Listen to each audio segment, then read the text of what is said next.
I recently had a lot of family come visit us, and I had a good friend of mine, Sue with Dahlia Design. She said I should make a photo tumbler, and I was like, you know what? I need to do that. So thank you, Sue with Dahlia Designs.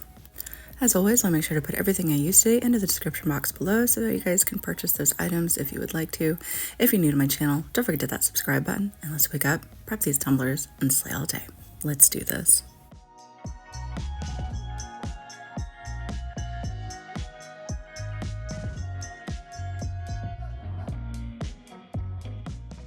Starting off with the most easiest base for our photos, and it's so pretty. I really love how this turned out. I went ahead and spray painted this a Dreamy Lavender. That's by Rustoleum, but you can use whatever color you really want to do for your background. I have about 20 milliliters of epoxy here, and I am going to add a pearlescent white mica powder into it. This is called Betty, and you can purchase this at socglitters.com if you would like to. So I just took about 2 scoops of that. I didn't want them too big. This one here was a little bit too big, so I kind of knocked a little bit of that off. You don't want that much. There we go. I'm going to go ahead and put that in there. I'm going to stir that up really good because you still want it to be a bit sheer because you still want to be able to see the coloring underneath. That's what's going to give it kind of its own look to it. It's going to be a dulled down version of whatever your base color is going to be. Now that that's all stirred up, I'm just going to take all 20 mLs and I'm just going to evenly distribute it on the whole surface of our tumbler here. And I wanted this to kind of have that sheerness of the pearlescent of the mica, but I also wanted it to have a little bit of texture. So what I simply did after I got everything all leveled out was I just came through with my fingers and all I did was just dibble dabble, sure, my fingers all over the entire surface just like this, and that's going to give it that beautiful texture in the end. All right, I dibble dabbled all over the surface and I put it onto my turner, and now I'm hitting it up with my torch here just to pop any little micro bubbles. But I did start to notice that it was a bit heavy at the rim there. So all I'm going to simply do is put a glove back on my hand. And then all I'm going to do is just take my finger and just kind of dibble dabble it once more, making sure that I push that excess back down into the center so it gets more evenly distributed so it's not bulky up at the top.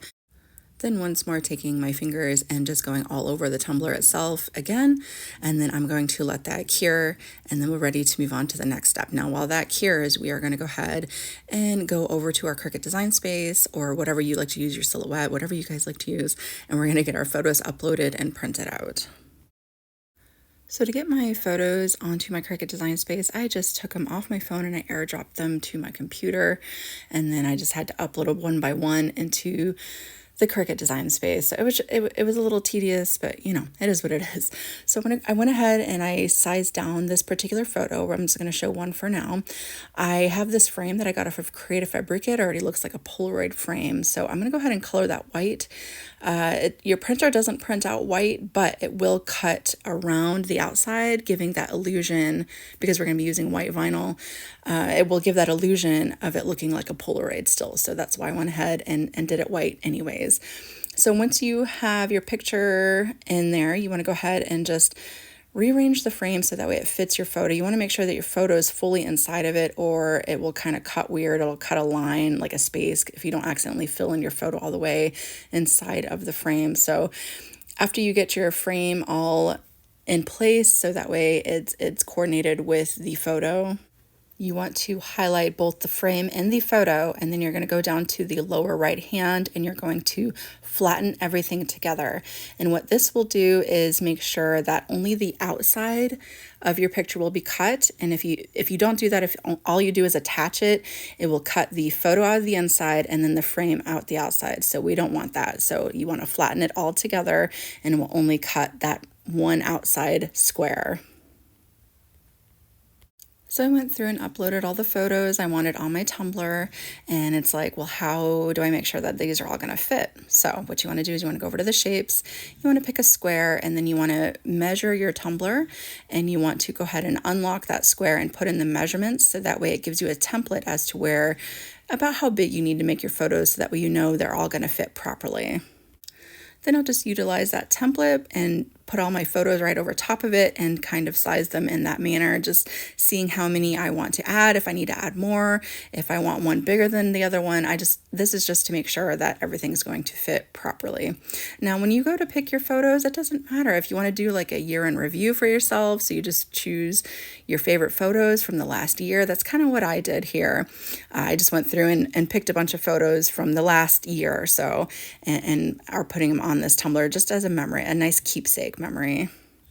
Now, I know I'm sure you're probably wondering, could I just have them arranged how I want, have it printed that way and cut, and then use transfer tape to roll it onto my tumbler? I don't really recommend using transfer tape over top of the printable vinyl. The ink could possibly peel away with the transfer tape, so I just like to do it pretty much one by one. This is just kind of a guide to help me out once I go to place it onto the tumbler itself.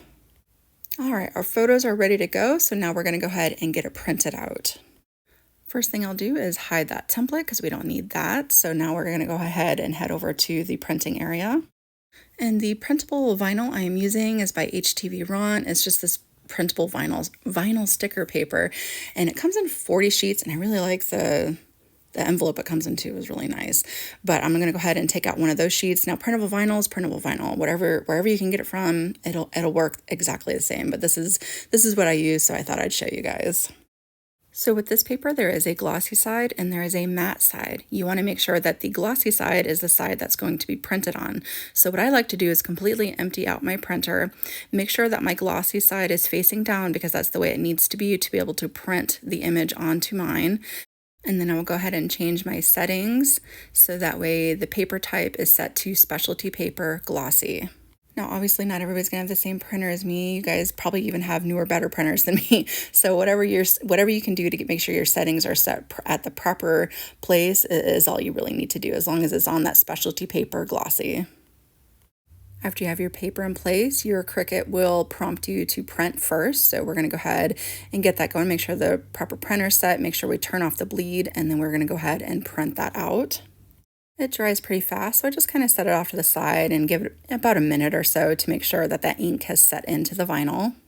Now we're going to go ahead and take our cutting mat, and we are going to take our printable vinyl and we're going to line it up nice and straight right at the very top corner.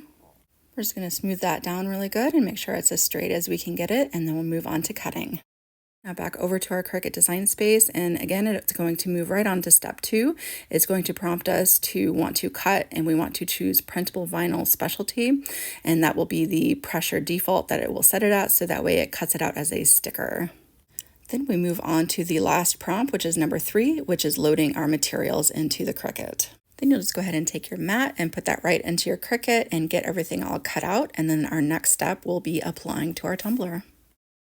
Our tumbler is nice and cured and smooth, and I did go ahead and already sand up around the rim. Before we get started here, you want to sand so that way you don't mess up your vinyl. And next is the fun part of just taking our stickers, and we are going to place them randomly around our tumbler, however you guys see fit. It could overlap each other, it could not overlap each other. Again, however you guys want to do it is completely up to you. I'm just making sure that I leave enough space so that way obviously you can see the base underneath because that base is so beautiful. And I also want to make sure that I leave enough space because I know I want to come through and I want to add some washi tape along the corners, making it look more natural and more realistic, like these are photos hanging up on a wall. So this is how mine ended up looking so far. I absolutely love how this is turning out so far. I am actually not huge into photo tumblers. I never really did them too much. I never really liked the way they looked, but this right here is definitely making me change my mind about photo tumblers. So I went to Michael's and I found this set of washi tape. I absolutely love the color scheme to it. I felt like it went really well with the color of my base and my tumbler. So I went ahead and I purchased that to specifically go with this. But I absolutely love all the colors that are in there. So you could just get one specific color and use that, but I wanted to try to make sure that I utilized all the colors, so each photo kind of has a different color to it. So I did utilize every single one of those colors in there, and even the metallic ones too. I really like how that looks as well. Now I'm going to simply rip these with my fingers because I absolutely love the the rawness of it being ripped, it makes it look like they're actual photos up on your walls. So I just really like that kind of ripped look to it. And some of them were kind of squished together, so it kind of, again, just gave it more of that realistic look. Now, the next step is completely optional, but I really wanted to just hit home with the feel of that old Polaroid photo. So we're going to simply take just a basic ballpoint pen, and we are going to write just a few things, like I put Jack on here with the date, or I put Grandma and G Bob, and we went to the Miami Zoo, so I put Miami Zoo on one. But right here, I'm just making sure that I kind of wave it and blow it, because the ink will settle down into the printable vinyl, just like the inks did when we printed out our pictures. So I'm just going to make sure that's fully dry before I move on to the next one so I don't accidentally smudge it. And just another thing I decided to do after I added the names to the pictures is I went ahead and took a Posca marker, and I just kind of randomly put some hearts and stars, just little filler shapes, or you guys could draw something that might mean something. You could draw little flowers or something that might mean something to you. However you guys want to do this is completely up to you, because there is no right or wrong when it comes to making art. All right, I like the way she's looking, so I'm ready to move on to the epoxying part. So before we epoxy, we are going to go ahead and spray it down really, really good with our 2x Ultra Sealer. This is going to make sure that those inks don't disperse under our epoxy, with the ballpoint pen and then the inks on the printable vinyl. I gave that about 3 coats of that. So I did a coat, let it dry, and then gave it a coat, let it dry, and did it one more time, just to really make sure that those inks aren't going to go anywhere. I'm going to go ahead and put another coat of epoxy over top of everything. I do want to sprinkle some glitter down over top, so I'm going to get this epoxy applied. I'm going to go ahead and place that onto my turner, hit it up really good with my torch. Then I'm going to take a glitter called Stellar. It just has hearts and stars and moons, and there's flashy silver pieces along with opals. I just really like the way it looks, and it looks really pretty on this base. And I'm just going to very randomly sprinkle this glitter down. I just want to make sure it's not over top of the picture so much, more in between than anything. And I am kind of making it look like it's kind of dipping in and out, so I'll make like these lines of the glitter going up and through the photos a bit. But again, this is optional, and you guys can add the glitter, not add the glitter. I just wanted a little extra though. But all that's left to do after that is add its last 2 finishing coats of epoxy, and she is good to go. Whether you take this design and duplicate it as is, or you take it and let it inspire you to create something that is completely your own, I hope that you guys had a lot of fun watching this tutorial today. Again, if you're new to my channel, don't forget to hit that subscribe button, and I will see you guys next time.